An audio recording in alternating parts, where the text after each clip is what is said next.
Bonjour, bienvenue dans cette nouvelle vidéo. Aujourd'hui, je vous parle de Shetland, de poney, de double poney et de cheval. Mais non, pas du tout. Et ben non, je vous parle de matériel photo vidéo.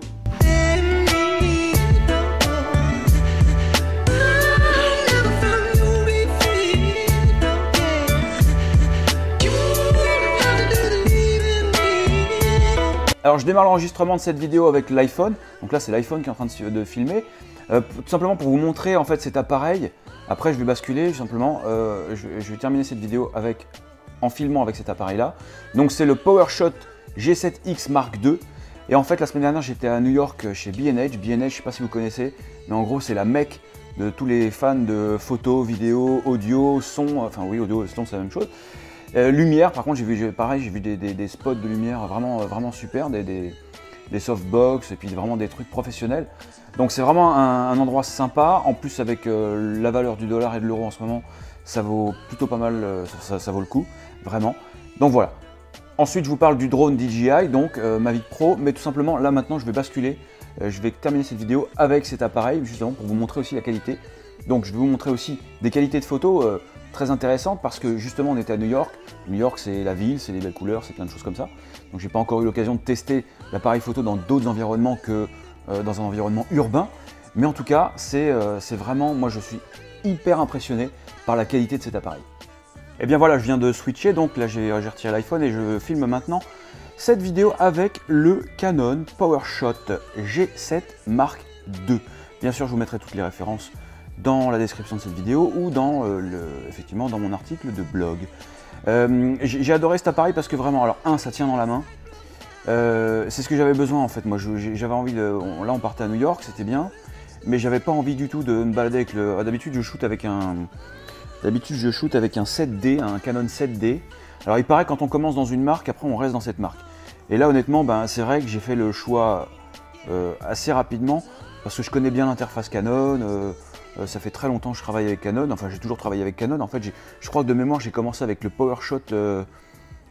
C'était le G1, je crois. J'ai connu la toute première version du PowerShot G1. Et puis, c'est vrai que depuis cet appareil-là, il y a quelques années, je ne saurais plus dire combien de temps exactement, et ben, j'ai toujours été chez Canon. En semi-professionnel, je suis passé en Canon 7D. Donc, c'est pas du full frame, c'est juste avant. Enfin, c'est pas du full frame, c'est du réflexe. Mais c'est vraiment un appareil très sympa, avec des objectifs qui vont bien. On peut faire des trucs très top, vraiment top. Alors les photos aussi, en fonction de la luminosité, de l'environnement, les meilleures photos sont faites avec aussi les meilleurs objectifs. Donc ça, il ne faut pas négliger la qualité des objectifs quand on veut faire par exemple des photos en basse luminosité, rapide et tout ça. Effectivement, là l'objectif va jouer énormément. Donc le boîtier c'est bien, mais effectivement il faut jouer. Bref, je disais que j'ai commencé chez Canon et c'est vrai que j'ai toujours été par confort. Je suis toujours resté chez Canon et je pense que les gens qui sont chez Nikon par exemple pensent la même chose. Après, est-ce que la qualité d'une photo à objectif équivalent, à un boîtier équivalent chez Canon ou chez Nikon? Voilà, il y a des gens qui disent que chez Canon c'est plus approprié aux photos de sport. Voilà, bon, faut voir. Je ne suis pas encore suffisamment expert en photographie pour justement mesurer. En même temps, il faudrait que je sois capable aussi de shooter un petit peu en Nikon, par exemple, pour me dire si effectivement c'est Canon ou Nikon qui est vraiment la meilleure marque. Ok. Bon, donc je suis resté chez Canon, même en vidéo d'ailleurs, je suis le caméscope, la caméra vidéo, je suis aussi en Canon XA10 depuis quelques années et c'est vraiment un super appareil. Donc, ça fait des belles images, ça fait des belles photos, des belles vidéos. Je reste chez Canon pour bien ne pas me prendre la tête en fait à redécouvrir un nouvel environnement à chaque fois par rapport à une autre marque. Donc là, je suis resté chez Canon. J'adore cet appareil. Pourquoi? Parce que justement, donc à New York, je voulais pas le gros boîtier, les 35 objectifs. Honnêtement, j'avais pas du tout envie de me balader avec tout ce matériel-là. Je voulais du matériel léger. Et là, du coup, j'avais regardé un petit peu, j'avais fait une petite étude de marché. Et pour un appareil qui tient dans la main, chez B&H, donc je suis allé à cette boutique B&H là, qui est la mecque de la photo, vidéo et tout ça, et à New York, c'était vraiment, je pense, le bon compromis en termes d'investissement aussi, parce que je ne voulais pas non plus mettre 2500 €, parce qu'il y a des boîtiers en mirrorless par exemple, dans des tout petits appareils comme ça, qui coûtent plus de 1500 €. Hein. Là, on est sur un appareil qui coûte, allez, entre 700 $, on va dire 500 €. C'est quand même un excellent rapport qualité-prix quand on voit justement la qualité de ces images. Moi, j'adore les photos avec une netteté importante. Et là, j'étais sur le cul, quoi, hein, par rapport à ces photos, la netteté de ces photos. J'ai shooté quasiment, alors en 7D, je fais toutes mes images en RAW. Je shoot en RAW, vous savez, ce format de RAW, le RAW, qui est capable effectivement de faire du retraitement, de faire des choses comme ça. Mais là, avec le PowerShot, le G7X Mark II, j'ai vraiment goûté à l'automatique, mais honnêtement, ça ne vaut pas le coup de se prendre la tête. Seulement dans une seule configuration, j'ai dû passer en semi-automatique, c'est-à-dire que je passe en mode P, vous savez, le mode P. Vous pouvez mettre la priorité à la vitesse, mettre la priorité à l'ouverture. Et là, le mode P, c'est lui qui gère les priorités d'ouverture et de vitesse, mais vous pouvez quand même faire quelques réglages manuels, donc ce qu'on appelle le mode semi-automatique. Dans ce mode semi-automatique, je l'ai utilisé donc juste pour rattraper un contre-jour au flash. Si vous êtes en mode automatique et que vous prenez un sujet à contre-jour, il va effectivement pas faire le lien avec, il va pas sortir le flash pour dire que voilà, ça manque de lumière. Donc là, je suis passé en mode semi-automatique, le mode P, et là, j'ai juste sorti le flash, rajouté un peu de, voilà. Après, il faut vérifier un petit peu l'exposition au flash, mais c'est tout. C'est la seule raison pour laquelle juste rattraper un contre-jour que j'ai dû passer en mode semi-automatique. Après, ce qui m'arrive régulièrement aussi, c'est de jouer avec la profondeur de champ. Donc si vous voulez par exemple faire une ouverture, c'est ce que je fais souvent en 7D, avec un 50 mm quand je fais du portrait. Si je veux effacer, enfin rendre le fond, c'est-à-dire la profondeur de champ flou, ce qu'il y a derrière mon sujet, derrière mon portrait, eh bien, je vais à ce moment-là prendre mon 50 mm et mettre en priorité l'ouverture. Et je vais ouvrir par exemple à 1.4 ou 1.2 en fonction de l'appareil, en fonction de la possibilité de l'objectif. Et là, en fonction, effectivement, en ouvrant à 1.2, on peut réduire absolument la netteté du background, quoi, de ce qu'il y a derrière le sujet. Donc voilà, j'ai vraiment adoré. Regardez, pendant ce temps-là, je vous fais défiler des images de New York. C'est vraiment sympa. Vous pouvez au moins apprécier la qualité de la photo. Je suis aussi en train de monter une vidéo pour justement un petit alors, je n'ai pas fait en mode vlog parce qu'honnêtement, j'avais envie de profiter de ma semaine à New York tranquillement. Mais donc voilà, j'ai pas fait énormément de vidéos sur New York avec cet appareil-là, mais quelques vidéos quand même, donc je vais quand même pouvoir, voilà. Puis en plus, dans cette vidéo-là, celle-ci, ici présente, eh bien on va pouvoir nous rendre compte, vous comme moi, de la qualité vidéo de cet appareil. Autre chose dont je voulais vous parler aussi aujourd'hui, en plus des Shetland, des doubles poneys et des grands poneys, et des chevaux, je voulais vous parler d'une autre acquisition matérielle que j'ai faite. Là, c'est du lourd, c'est vraiment du lourd, c'est ça. Je ne sais pas si vous le reconnaissez, c'est le DJI Mavic Pro. Alors c'est un drone que j'ai acheté chez Studio Sport. Alors là, il faut dire une chose, vous avez deux options pour acheter un drone, hein. Vous l'achetez à la Fnac, et puis là, vous achetez votre boîte, vous partez, il n'y a jamais personne qui vous explique quoi que ce soit. Et là, chez Studio Sport à Boulogne, ils ont aussi, c'est aussi une boutique qui existe à Rouen, d'ailleurs je crois que c'est parti de Rouen. Chez Studio Sport, et là je suis tombé sur Jean-Baptiste. Le mec il m'a pas lâché pendant une heure et demie peut-être, et on a discuté et il m'a expliqué les tenants et aboutissants, comment on met tout ça en fonction. Bon, donc ça c'est vraiment top. Donc si vraiment j'ai une recommandation à vous faire, c'est de vous faire vendre cet appareil par quelqu'un qui connaît, quelqu'un qui a piloté et qui saura vous expliquer justement les tenants et aboutissants de cet appareil. Sachant qu'il y a des dangers, hein, des dangers juridiques quand même à faire voler ça n'importe où. Il y a des réglementations en vigueur, ça tient à la DGAC, donc la Direction Générale de l'Aviation Civile. Si vraiment vous voulez être pilote de drone officiel, vous devez passer les niveaux théoriques du pilotage du LM. Et Jean-Baptiste, donc chez Studio Sport, m'a carrément prévenu que si en gros on se fait gauler par les flics avec cet appareil-là à survoler Paris ou des zones interdites, c'est garde à vue et confiscation du matériel. D'accord? Donc le mieux, je vous invite, si vous achetez ce type d'appareil, alors il y a le Spark, ça c'est un appareil qui coûte 1000 $ nu, le pack vendu par Studio Sport avec des batteries supplémentaires et puis tout, je vous montrerai après ce qu'il y a dans ce pack, c'est un pack à 1500 €. Mais DJI vient de sortir le Mavic Spark, et dans le Spark là c'est un appareil à 600 €. Donc c'est beaucoup plus abordable, mais vous êtes soumis aux mêmes contraintes que n'importe quel appareil volant. Hein. D'accord? Donc il faut bien faire attention à ça. Donc, je voulais vous expliquer qu'effectivement, c'est important de vous faire vendre ce matériel, ce type de matériel, par quelqu'un qui connaît la législation et qui, en plus, saura vous aider à la mise en œuvre rapide de cet appareil. J'ai quelques petites heures de vol déjà avec cet appareil. Je ne l'ai pas encore craché, donc faut faire attention. Je pense que c'est assez simple de prise en main. Maintenant, je suis déjà habitué quand même à tout ce qui est RC, donc vous savez, les voitures électriques, voilà, c'est quand même quelque chose, si vous avez suivi mon compte Instagram, je me suis acheté un petit jouet comme ça l'année dernière, et c'est vraiment sympa. Donc déjà, d'avoir la maniabilité et l'habitude de gérer une télécommande de ce type-là, et puis de revenir en retour, en arrière, d'aller et venir, et quand on revient, effectivement, la manette de gauche-droite est inversée, puisque l'appareil est inversé, et il change de sens. D'accord? Donc ça, évidemment, ça aide un petit peu. Maintenant, je pense quand même que, bon, j'allais dire n'importe qui, oui, je pense que n'importe qui peut prendre en main assez rapidement un appareil de ce type-là. La télécommande ressemble à ça, donc dedans vous mettez votre appareil. Alors il y a plein, je ne vais pas vous faire une vidéo là, je ne vais pas vous faire de plan vidéo, tout ça, parce qu'il y a plein de vidéos qui traînent maintenant sur le web avec ce drone. Moi j'ai commencé à suivre cet appareil-là quand il est sorti, je pense qu'il y a plus d'un an maintenant, c'était Casey Neistat là, à New York qui justement faisait la promotion de cet article, de ce drone, et avec les images qu'il envoyait, effectivement ça donnait vraiment envie. D'ailleurs Casey Neistat a fait un comparatif entre le Spark et le DJI Mavic Pro. Effectivement il y a quand même une différence, ce qui justifie aussi qui justifie le prix, hein. On passe d'un appareil à environ 1000 ou 1100 $, alors que le Spark fait 600 $. Donc il y a effectivement des différences flagrantes techniquement, en termes de longévité, enfin d'autonomie, en termes de qualité vidéo, pour plein de choses.